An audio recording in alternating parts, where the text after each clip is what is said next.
Hi Gina, this is Cassie. I'm just going to go over a few things that I thought were really great about your discussion and just add a little bit of information from just my experience.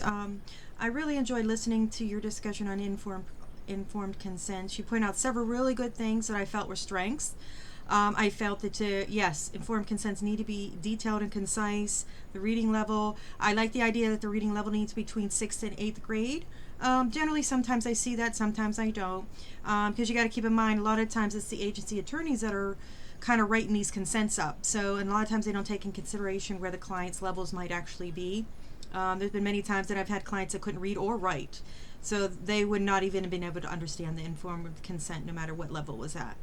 I also, one of the things that I did like also is that you brought up about social media. That unfortunately is something that I have heard therapists getting themselves in trouble with. Generally, it's in your contract when you sign onto an agency. They'll state whether or not you can have any interactions with your clients outside of the agency. But there's also this professional code that you also need to keep in mind as well. One of the other things that I thought was really great about your consent was that you talked about the length of the consent, and I would agree with you on that. The consents tend to be pretty long, and it could take you 15-20 minutes to go over the consent. But what I want you to do also to keep in mind is that this consent isn't necessarily a just reading a legal form.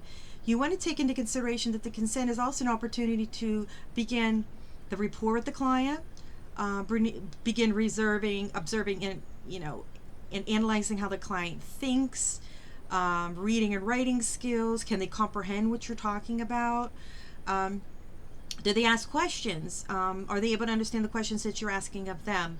Another important thing is that they become anxious and overwhelmed while you're going over this information. So, yes, it's a legal document. It's also a very important legal document in that it protects the agency and you, but it also gives a very good opportunity for you to kind of understand where your client's at.